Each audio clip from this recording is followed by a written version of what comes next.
आप देख रहे हैं इंडिया टाउन न्यूज, भारत की बात।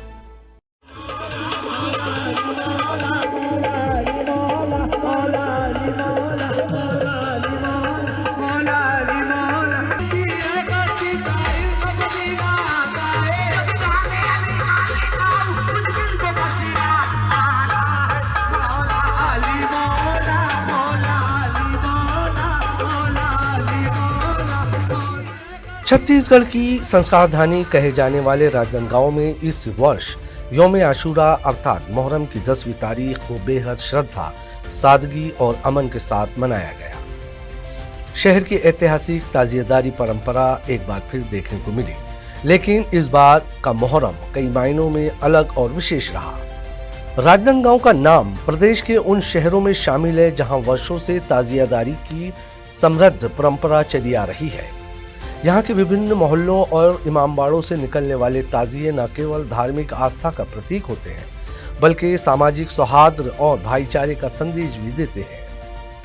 हर साल बड़ी संख्या में लोग ताजियों के दर्शन करने पहुंचते हैं और शहर की सड़कों पर आस्था का जनसैलाब उमड़ पड़ता है। इस वर्ष मोहर्रम के आयोजन में सबसे बड़ी विशेषता ये रही कि मुस्लिम समाज ने स्वयं आगे बढ़कर त्योहार को पूरी सादगी और शांति के साथ मनाने का निर्णय लिया।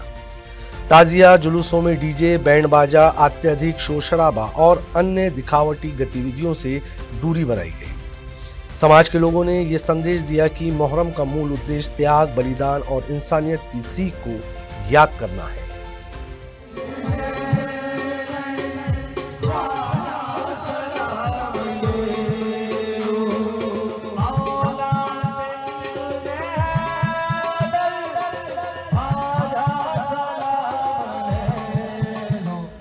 दरअसल शहर में विभिन्न इलाकों से ताजिए पारंपरिक तरीके से निकलते थे, लेकिन इस बार ये ताजिए दिग्विजय कॉलेज चौराहे पर लाकर रख दिए गए और वहीं पर उनकी ज़ियारत की गई। यहाँ पर श्रद्धालुओं के लिए शरबत तथा लंगर की व्यवस्था की गई।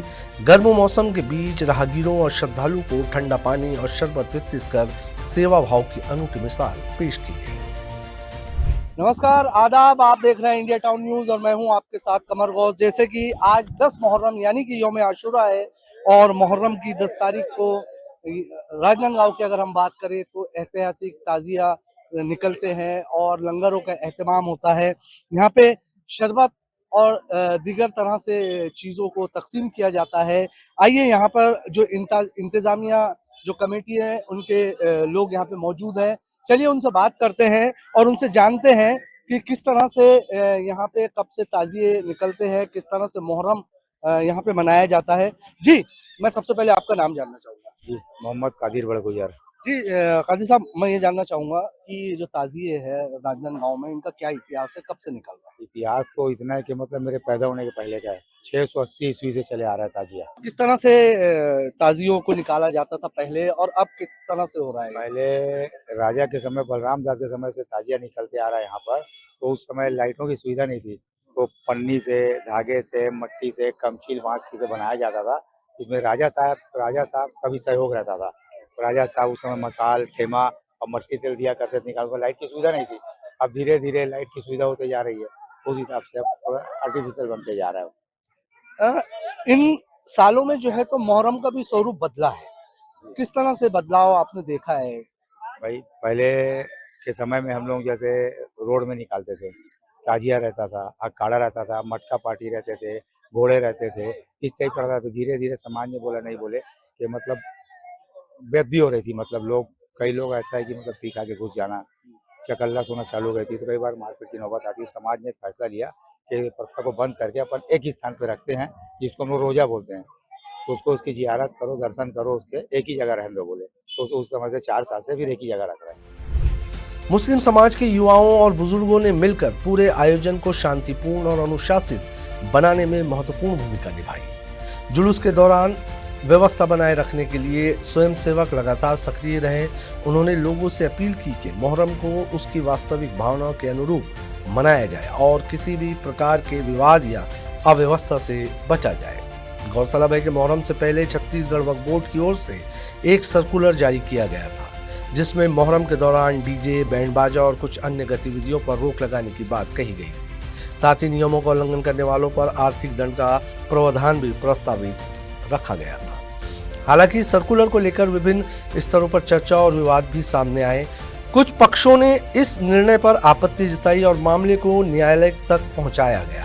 बाद में न्यायालय द्वारा इस सर्कुलर पर अंतरिम राहत दिए जाने की जानकारी भी सामने आई। इसके बावजूद राजनांदगांव के मुस्लिम समाज ने स्वेच्छा से सादगीपूर्ण आयोजन को प्राथमिकता दी। आप लोगों को बताना चाहूंगा कि वक्फ बोर्ड ने एक आदेश निकाला था जिसके तहत ये कहा गया था कि जिस तरह से हुड़दंग होता है उसको लेकर जिस तरह से चीजें होती थी उसको लेकर आपका क्या कहना है? ये क्या है, सेद वगैरह जो बनते हैं ना, उसमें लड़ाई झगड़ा का माहौल होता है, भीड़ बड़ा का भी रहता है और जनता को भी परेशानी होती है उसमें। इसकी वजह से ये वक्फ बोर्ड ने जो नियम लगाया बहुत अच्छा किया। जी, जिस तरह से माहौल इस बार मुहर्रम का देखा गया है उसमें न शेर निकले न ही रोड पे जुलूस इतने निकले, तो किस तरह का माहौल रहा है राजनांदगांव में? मुहर्रम पर्व जो है बहुत अदब का त्यौहार है। हजरत इमाम हुसैन के शहादत में मनाया जाता है। बहुत मतलब शहादत का त्यौहार है, इसमें ज़्यादा हो लड़ वगैरह नहीं रहता है, इसलिए हम अदब से इस पर्व को मनाते हैं। समाज के लोगों का कहना है कि मुहर्रम का असली संदेश शांति, सब्र, त्याग और इंसानियत है। ऐसे में अनावश्यक शोर शराबा, तेज आवाज और दिखावे से दूर रहकर इस पर्व को अधिक गरिमा और श्रद्धा के साथ मनाया जा सकता है। उनका मानना है कि इससे धार्मिक आयोजनों की पवित्रता भी बनी रहती है और समाज में सकारात्मक संदेश भी जाता है। राजनांदगांव की सड़कों पर निकले ताजियों के दौरान शहर का माहौल पूरी तरह शांतिपूर्ण रहा। प्रशासन और पुलिस विभाग ने भी सुरक्षा और यातायात व्यवस्था को सुचारू बनाए रखने के लिए आवश्यक इंतजाम किए थे। विभिन्न चौक चौराहों पर पुलिस बल तैनात रहा और लोगों से सहयोग की अपील की।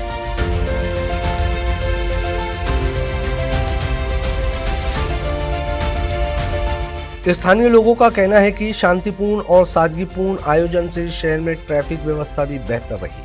अत्यधिक ध्वनि प्रदूषण और भीड़भाड़ की स्थिति से भी काफी हद तक बचाव हुआ। इससे आम नागरिकों को भी राहत मिली और त्योहार का आयोजन व्यवस्थित तरीके से संपन्न हुआ। मुहर्रम केवल एक धार्मिक आयोजन नहीं बल्कि इंसानियत, न्याय और बलिदान की याद दिलाने वाला पर्व है। हजरत इमाम हुसैन और करबला के शहीदों की कुर्बानी आज भी पूरी दुनिया को सत्य, न्याय और मानवता के लिए संघर्ष करने की प्रेरणा देती है। राजनांदगांव में इस वर्ष मनाया गया मुहर्रम इसी संदेश को आगे बढ़ाता दिखाई दिया। सादगी, सेवा, भाईचारा और शांति के साथ मनाया गया ये मुहर्रम आने वाले वर्षों के लिए भी एक सकारात्मक उदाहरण बन सकता है। जिस तरह मुस्लिम समाज ने स्वयं को आगे बढ़कर अनुशासन और सामाजिक जिम्मेदारी का परिचय दिया, उसने ये साबित कर दिया कि धार्मिक आस्था और सामाजिक सद्भाव एक साथ चल सकते हैं।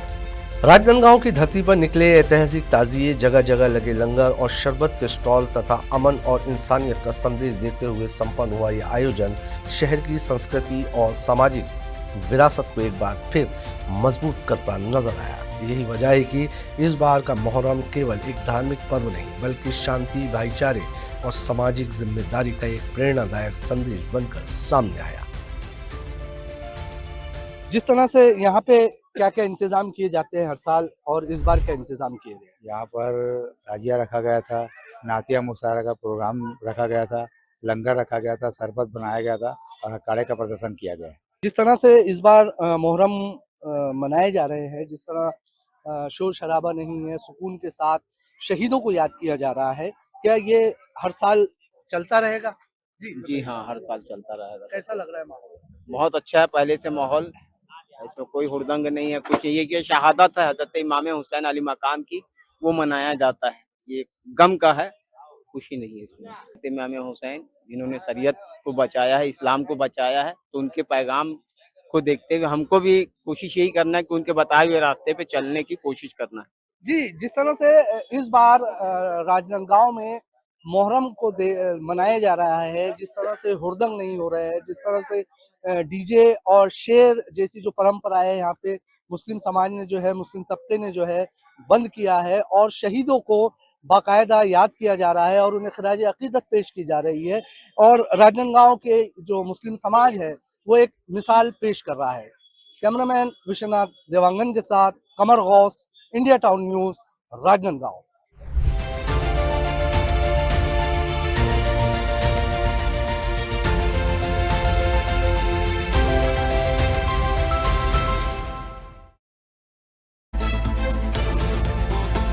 आप देख रहे हैं इंडिया टाउन न्यूज, भारत की बात।